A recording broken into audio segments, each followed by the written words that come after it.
CHU recrute fumeur de joint. Oh putain! Oh, ah, c'est bon! Je suis pressé là, j'ai oublié, j'ai un rendez-vous.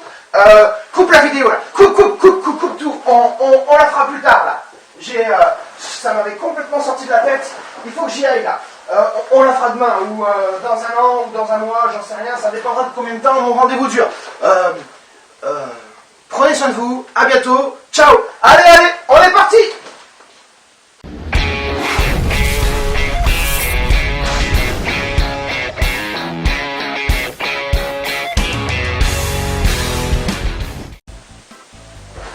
Ça va. De toute façon, les inscriptions, c'est clos. Alors, que je sois ici ou que je sois à l'hôpital, ça changera rien. Bonjour. Avant de commencer cette vidéo, je voudrais préciser quelque chose qui me paraît important. Non, je ne suis pas contre les fumeurs de joint. Manquerait plus que ça, tiens. Mère de Dieu, priez pour cette âme perdue. Je ne suis pas non plus totalement pour la légalisation du cannabis. Faudrait savoir ce que tu veux, mon pote. Dieu soit loué, il n'est pas totalement perdu non plus. En fait, pour faire clair, on va dire que la nature a choisi pour moi si j'allais devenir fumeur de cannabis ou non. Quoi, tu vas dire que t'as entendu dans le chant des petits oiseaux ou dans le frétillement des feuilles dans la rosée du matin que c'était pas bien de fumer des joints? C'est ça, hein? Non, je suis allergique au cannabis, connard. Il y a du pollen dedans. Comment ça? Bah, en fait, on va dire que si je pouvais porter plainte contre la nature pour tous les allergènes, je pense que je serais multimillionnaire. Ah, mais comment tu sais que t'es allergique au cannabis, toi? J'ai fait des recherches sur internet. Et puis d'abord, il est où ton journal, toi? Laisse tomber le journal aujourd'hui, j'ai bien mieux à faire, beaucoup mieux. Ah, tu t'es inscrit? Quoi? Non, je touche pas à cette merde, moi je suis pas fou. Puis au pire, si je veux me faire un shoot, je fais une orgie sexuelle, c'est bien mieux et bien meilleur pour la santé. Non, je vais faire des démarches commerciaux auprès du CHU de Nancy, là. On sait jamais, je sens qu'il y a plein de pognon à se faire. Plein. Beaucoup de pognon à se faire. Et c'est très important, ça. Ça changera des écoles. De toute façon, laisse tomber, tu la vendras pas, ta merde coupée au pneu. Quoi? Arrête tes conneries, j'ai acheté pour une tonne de cannabis. Faut que je vende ça en un an. Je sens que je vais me faire un max de thunes. Enfin, de la perdition. Quoi? C'est pour une expérience scientifique, je fais rien de mal pour une fois. Oh. Bon, ok, je m'explique. Il faut savoir qu'en France, aujourd'hui, il y a une drogue dure légale. Et à mon avis, et ce n'est que mon avis, je pense qu'elle est bien plus dangereuse que le cannabis. Cependant, je me dis que si on venait à légaliser le cannabis, certaines personnes se diraient « Oui, mais bon, c'est plus pareil, maintenant c'est légal, moi j'aime bien jouer aux gendarmes et aux voleurs, ça me fait démontrer d'adrénaline, je vais passer à autre chose. » Il y a une drogue qui s'appelle la drogue crocodile. Elle bousille l'organisme et nous tue en 3 ans. Et je me dis que si jamais on ne légalisait pas le cannabis, ces personnes ne seraient pas tentées d'aller voir ailleurs et ne seraient pas confrontées à cette drogue. Bon, si la majorité des gens qui vivent en France ont compris qu'avec modération, on pouvait passer d'excellentes soirées avec cette drogue dure qui s'appelle... comment elle s'appelle déjà cette drogue dure? Laquelle? Tu sais, la drogue qui donne le cancer de la bouche, de l'hypertension, maladie du foie, des troubles cardiovasculaires et des maladies du système nerveux. Arrête de faire l'idiot, tout le monde a compris que tu parlais de l'alcool. Sois pas ironique comme ça. Désolé, j'aime pas qu'on prenne pour un con. Parce que pour moi, l'alcool est une drogue dure qui peut avoir des effets immédiats et lourds de conséquences. Je pense notamment au changement de pensée, de comportement et pour certaines personnes, des violences. Bon, comme je disais, la majorité des gens qui vivent en France ont compris ces effets indésirables et savent boire modérément.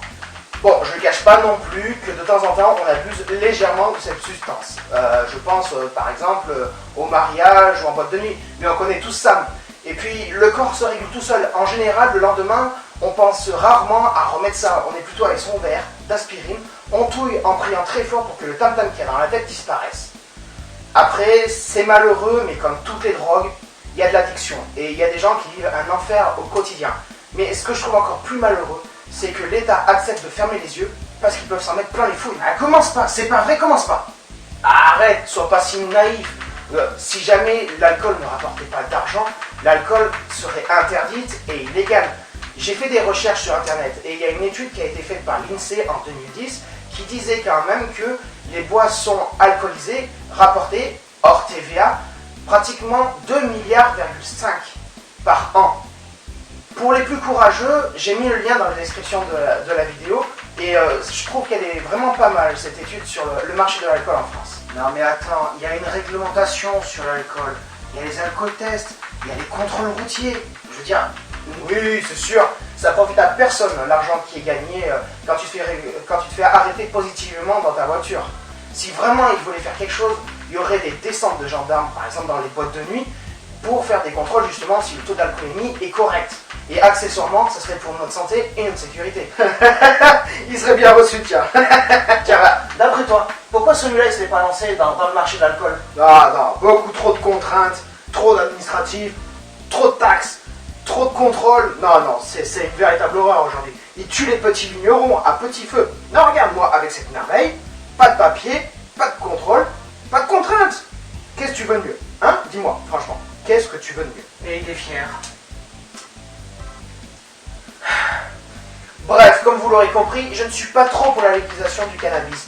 Tout simplement parce que le fait que ce soit illégal empêche beaucoup de gens de commencer. Ce qui n'est pas plus mal, ça reste de la drogue malgré tout. Et puis je me dis que les fumeurs occasionnels, ceux qui fument une fois de temps en temps, histoire de se décontracter, se disent « Ah bah maintenant c'est légal, je vais pouvoir fumer plus régulièrement. » Et du coup risquent une addiction. Mêle-toi de tes affaires toi, hein. Le problème du fait que ce soit illégal, c'est qu'il n'y a aucun contrôle sur la qualité du cannabis. Et des dealers peu scrupuleux n'hésitent pas à couper avec des substances toxiques qui peuvent être dangereuses pour l'organisme. Ah ouais, ça me rappelle une aventure que j'ai eue. J'ai vendu du cannabis à un gamin de 12 ans. Oh le pauvre. Oh je dis le pauvre, je lui ai fait une super prix. Vas-y, développe.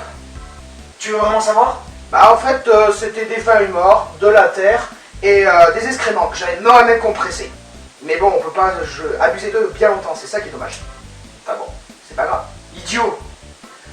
Bref, pour moi, la légalisation du cannabis, ça serait comme jeter un beefsteak à deux bulldogs qui n'ont pas mangé depuis 15 jours. Tout le monde se jetterait dessus. C'est même pas l'image, tu ferais mieux de t'arrêter sur les méfaits de la drogue plutôt. Je pense pas me tromper de beaucoup, parce que du fait que ce soit nouveau, tout le monde va se jeter dessus.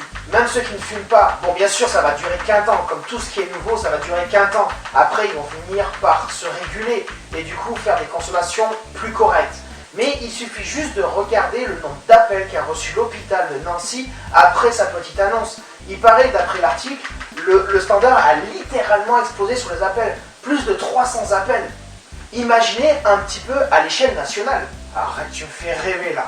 Je vois d'ici tout le pognon couler. Oh, mon Dieu, oh, je suis désolé là, c'est l'émotion. Oh, c'est l'émotion. Donc, le CHU de Nancy a passé une annonce pour faire une expérience d'un an sur 3 groupes d'individus âgés de 18 à 55 ans pour mieux connaître les effets du cannabis. En gros, il va y avoir les anarchistes, ceux qui fument au moins 7 joints par semaine, il va y avoir les dégonflés, ceux qui fument la cigarette mais qui n'osent pas encore toucher au cannabis, et il va y avoir les lâches, ceux qui n'ont jamais touché à la cigarette et encore moins au cannabis. Pourquoi tu dis ça comme ça? C'est pas très gentil. Parce qu'ils ont répondu à l'annonce. Donc ça veut dire qu'ils ont envie d'essayer. Mais comme c'est illégal, ils le font pas. Sauf les anarchistes, bien entendu. Et je pense qu'ils se disent, oui, mais bon, si jamais on se fait choper par la police, on pourra toujours se justifier en disant que c'est pour une expérience pour le CHU de Nancy. Bon, et concrètement? Concrètement, c'est pour mieux connaître les effets sur le psychique, sur le comportement, les effets du cerveau et la rétine. Et probablement autre chose. Donc on peut dire que c'est un mal pour un bien. Ouais, c'est aussi ce que disent les chercheurs quand ils font des expériences sur les animaux. Non mais bien sûr que je ne suis pas contre cette expérience. Comme pour l'alcool, il est important qu'on puisse donner des données à la population et surtout à nos jeunes sur le danger que peut représenter le cannabis en fonction de sa régularité de prise et de son dosage. Mais là, je trouve que cette expérience est très mal faite. Parce que si chaque individu réagit différemment face à la drogue, en fonction de son psychique et de sa morphologie, il faudra prendre en plus là en compte le fait qu'ils n'auront pas le même fournisseur.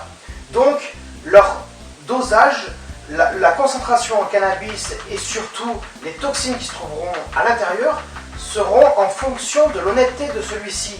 Ah, parce que c'est pas le CHU qui s'en charge? Ah bah non, c'est une expérience illégale. Et forcément, on peut considérer ça comme une expérience clandestine. Bien sûr que le CHU ne s'engagera pas ni à rembourser les frais générés par cette expérience, et encore moins fournir la cam. Et pourtant, ça me paraît essentiel qu'ils aient la même base, le même support. Ah, je crois que là, c'est à moi de faire ma pub, là. Hein? Je suppose que j'ai pas le choix. Tu supposes bien, mon gars, tu supposes bien. Mes amis cobayes, je vous donne rendez-vous pour faire une expérience merveilleuse. Et pour cela, on se donnera donc rendez-vous dans le hall de l'hôpital de Nancy, là où le soleil est au zénith et les casseurs de rêves au bistrot. Oh, calme-toi, j'ai pas envie d'avoir des problèmes là. T'inquiète, je gère, je gère. Donc démonstration et échantillon gratuit, bien entendu. Et tu le laisses faire. Oh bah t'inquiète pas, il s'est plongé tout seul tout le long de la vidéo. Non mais si toi aussi tu penses que cette expérience est importante, mais que comme elle n'est pas faite dans les règles de l'art, les données seront erronées et pas fiables, partage cette vidéo sur ta page Facebook et puis profite-en pour t'inscrire à la mienne, il y a l'article en question dessus. Sinon tu peux t'abonner à ma chaîne ou me laisser des commentaires, ça me ferait super plaisir. Et... Oh non, non, merde, sérieux, putain, on joue pas avec le matos des autres là. Non mais oh, non, là vous êtes des vrais gamins, sérieux. Non, allez, prenez soin de vous. J'ai jamais vu ça.